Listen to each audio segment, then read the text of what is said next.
Hello everybody, welcome back to Red Tool House. Today we are back up at Union Mission to continue our chicken coop build process. And we couldn't have picked a lousier day to do this. But what we're going to do, we're going to paint the interior. We're going to put a nice exterior porch, kind of like a porch paint, something that's going to handle the high traffic and all the little chicken feet.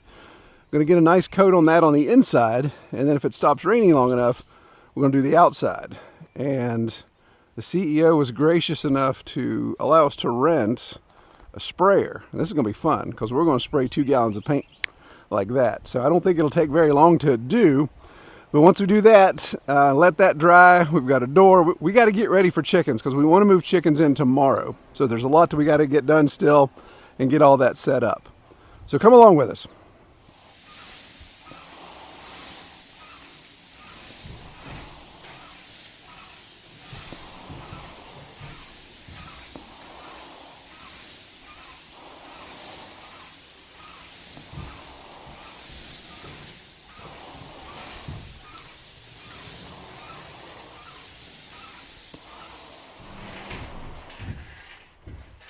How much paint have we used? Have we used a half can yet? Not quite a half can yet.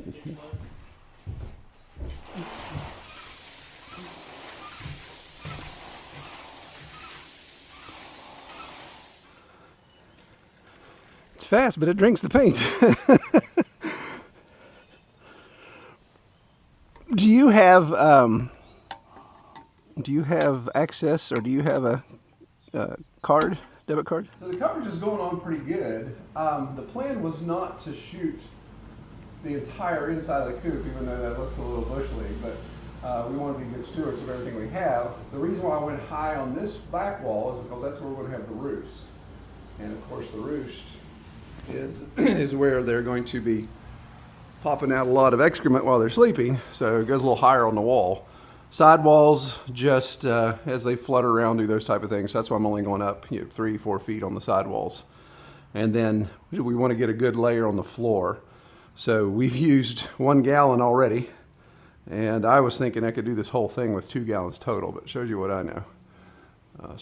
Brian, fortunately, he is an administrator, so he has access to the corporate card. So he's going to go get us some more paint. I'm going to keep shooting.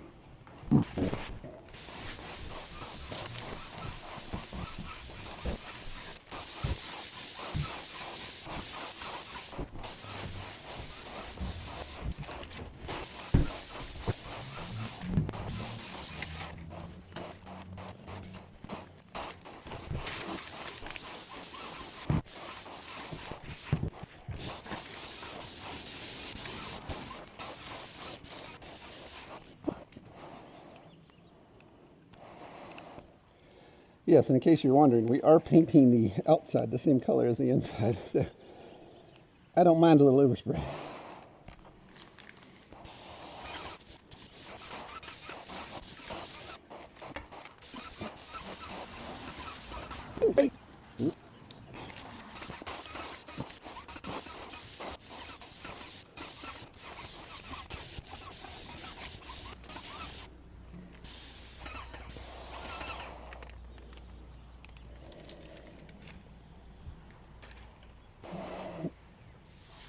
Right.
should I tell him I plugged it in? All right, so we got all of our fence put out, as you see. We're using that Premier One poly netting, or poultry netting, good night. And it's 100 meters. We've got two 100-meter sections, which really filled this space up nice. And I want to thank Mike. Mike, I really appreciate you reaching out, asking what you could do to help with this project. He watched our video from last episode, and he bought our fence. So that's awesome. That is tax deductible, so you will get a receipt in the mail for that. Appreciate that.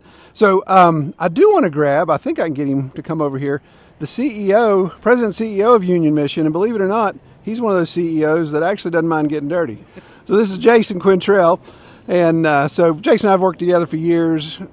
Love working with this guy. He really has a heart for this mission and really has a heart for this sustainable ag. So what do you think of what we've got going together so far? It's really exciting.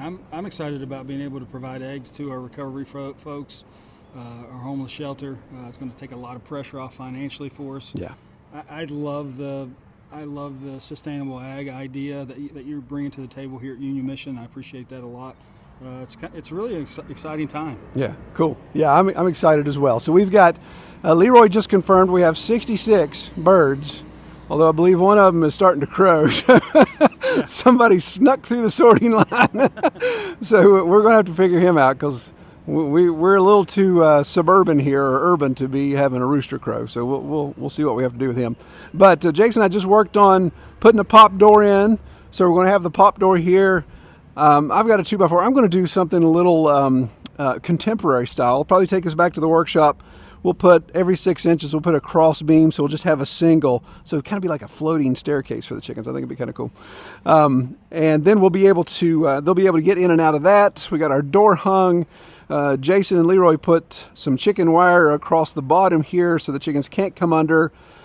We don't think, knock on wood, we're going to have much of a predator issue here.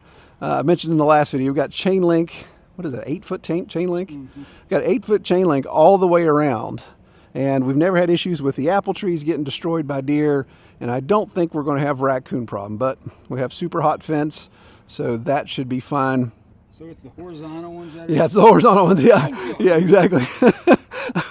We had one of the guys here, and I was showing him I had the fence plugged in. I said, see, it's not that bad. And, of course, you're grabbing the vertical, but he wouldn't fall for it. He wouldn't grab the horizontal.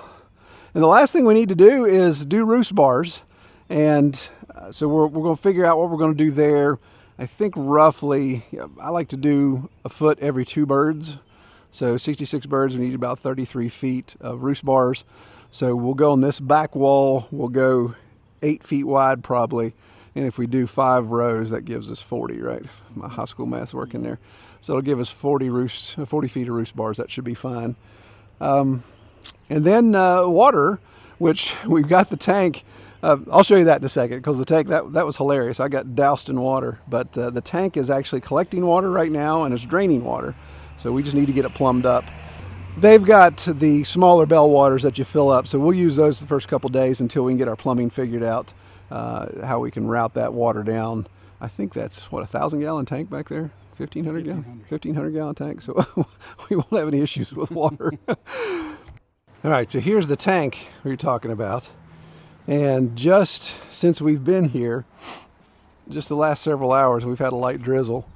I turned the main valve off, so it's actually keeping the water from going down into the storm drain and just disappearing. It's now coming off the roof, filling up, going into the tank, and it's already collected. Goodness, can't tell with the algae. It's the other thing we're going to have to address, algae issues. But you can see there's about 4 inches of water in it already. Yeah, 1,500, 1,200, 15, yeah, 1,550. It says right there.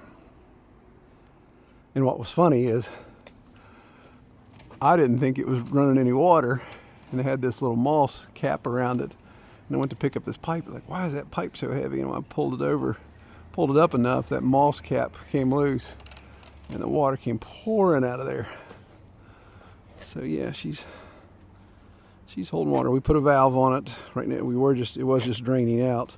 So we have an old valve laying here that was broken, but we were able to get it enough to get it shut.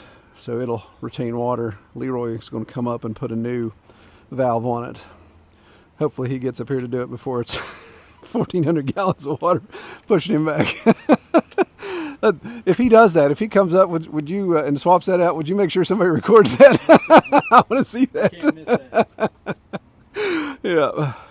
Hey, what time do you want to get back up here? Would 6:30. yeah, exactly. I don't know. You want to do 8, 9? You earlier the better for you. Yeah, it's hard. I know JJ they'll play tomorrow sometime. Okay. I don't know when. Yeah. Well, let's shoot for 8. Then we can get him, because all we got to do is hang those roost bars and then move them, and then we should be good to go.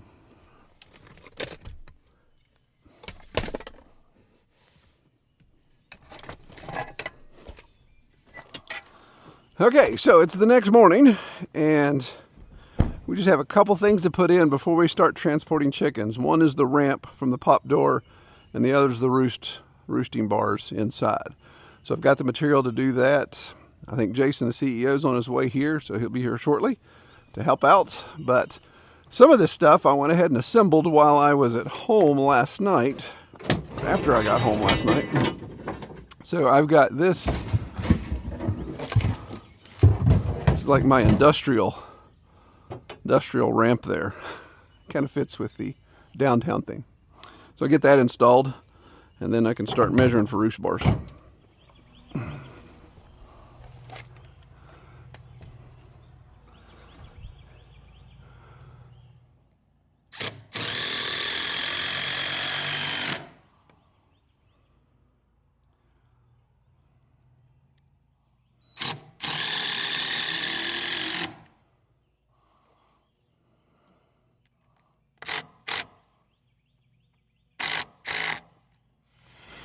All right, so we also want a quick and easy way to close the pop door, be able to slide the door into position when we want to hold the chickens inside the coop for some reason. And that will be obviously important today as we move them, because we don't want to just come out here and dump them in the field. We want to get them acclimated to the coop quickly. Give them a little time. So what I'm doing here is just making a little sliding channel with 2 pieces of wood.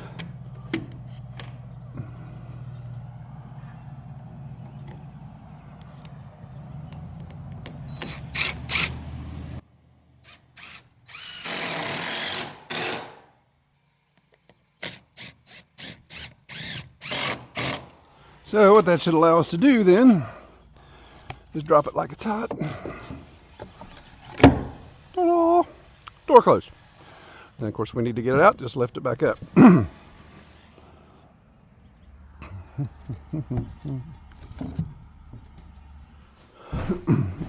Alright, so for the roost, we're going to, I'm talking to the people.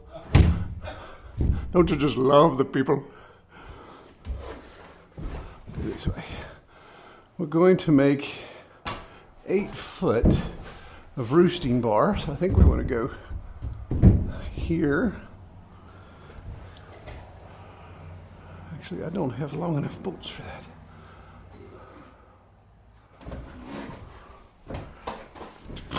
Tape measure. Would you mind grabbing my tape measure for me? All right, so here's what I'm thinking. We'll do 3 of these, and we'll be right at 8 feet. And then I've got the clamps that go around the 3/4 inch conduit that'll clamp it down. So I have 5 bars, and then I brought some bolts with nuts and washers that we can stick through here. And what that'll allow us to do is, if yeah, exactly, we can just hook a rope or something around that and just bring it up. But we'll just have to trim off a little bit of the, round off the corners here and then screw this all together. So that shouldn't take long at all. What do I need? Would you mind grabbing my drill? All right, so Jason's setting our bolts here. We've got an 8 foot wide roost. We're going to do 5 bars up and doing single pivot point here. So what we'll be able to do is just lift this up at the end, at the bottom, hook it to a rafter if we need to. Yeah. So. Oh, clever.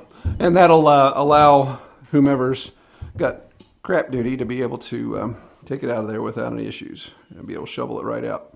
All right, so now we're just going to put our conduit bars on. We got 3/4 inch cut down to 8 feet, so it should span perfectly if my measurements are correct, and we won't have to worry about overhang. 5 bars, 8 feet, 40 feet, 66 birds. That should be plenty. All right, grab that board out and just slide it out of the way if you don't mind. All right. So let's. I'm assuming it needs to be heavier on that end, right? Yeah, they're gonna move it no matter where you put it. They're gonna move it wherever they want. So I've even just put them in a pile and they'll. There you go. That's fine. Okay, we're done. Wood chip brick.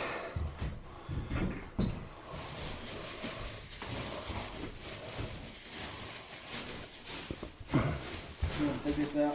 Yeah.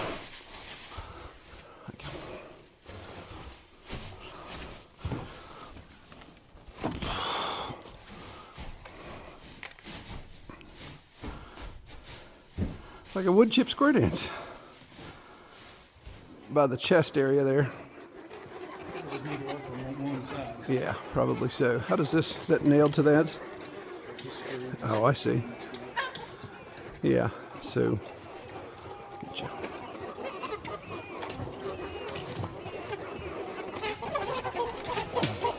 That's the rooster, isn't it? It's got a decent, I don't know. No spurs yet.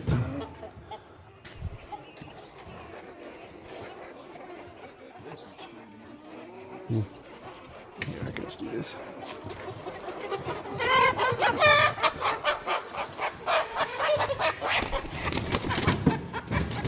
There's 3. Yeah, I think that is the rooster for sure. $18,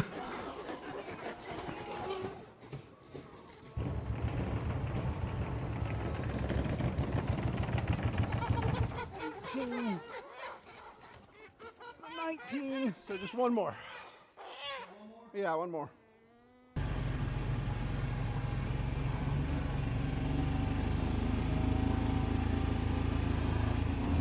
So while the mission owns both sides of the road, it's ideal not to be driving side by side up the center of the town.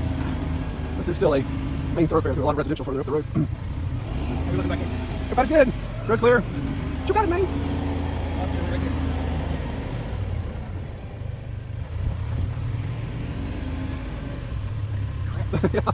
Yeah, be like Ace Ventura just driving your head out the window. Somebody parked this big beautiful ram in the way. Yeah. Mind your fingers.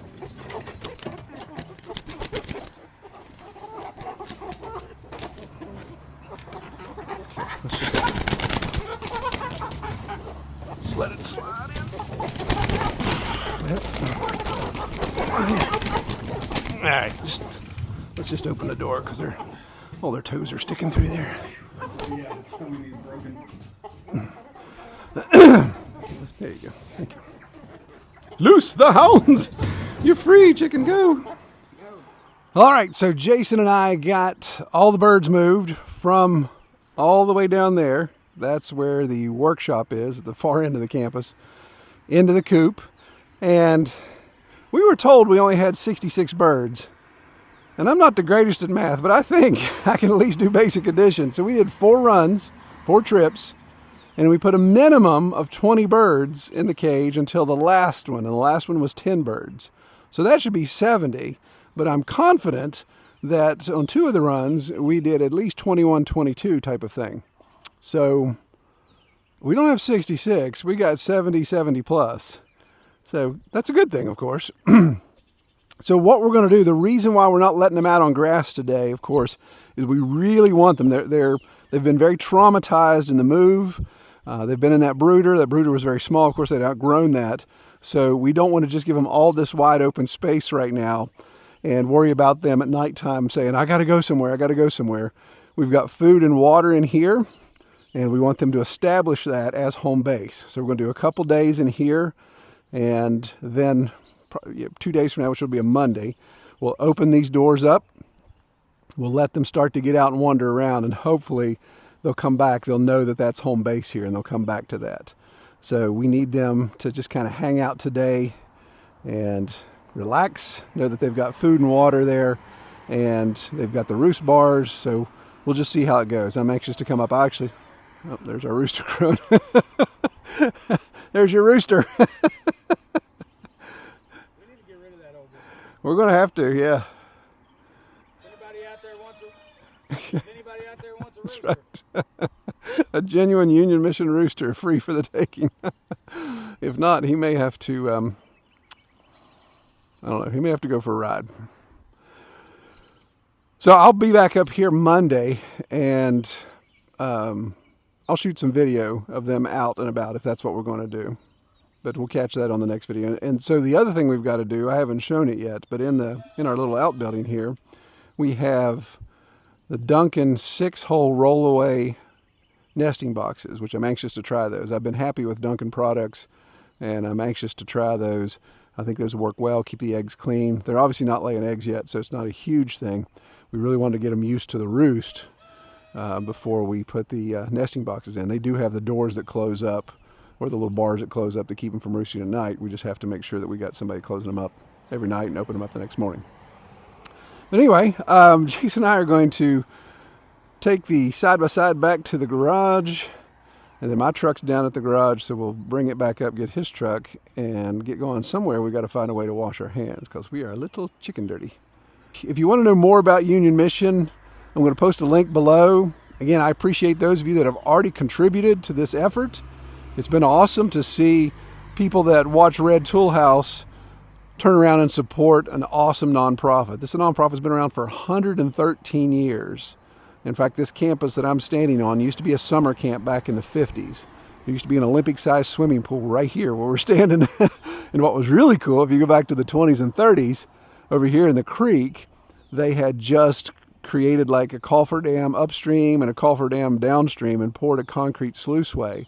And that was the original swimming pool for the kids' camp back in the day. Very, very neat. So it's a cool campus. It's definitely got some age issues, but I'm anxious to see. Jason's been, how long have you been CEO now? 6 years? 8 years. Hey, good night. 8 years. So Jason's 8 years, and so it's just, he's the 5th CEO in 113 years. So that's pretty good legacy there. So, yeah, exactly. But I wouldn't change it for the world. Right. Yeah, no doubt. Yeah, all the things you think, okay, I'm going to be the CEO of a 113-year-old established nonprofit, and what's your weekend going to be consistent of? Yeah, Jason's an ordained pastor. Jason's got you've got multiple experience in sales, corporate sales. You did a stint in New York and Chicago. Yeah, so he's been around the world, but he's a West Virginia boy as well. So he was born and raised in this area. So St. Albans. Yeah. Red Dragons. So yeah, we don't have to throw anything at him for Don't hold that against being a New Yorker as long as he had. So all right, well, I appreciate everybody watching. I pray you guys have a great week. Take care.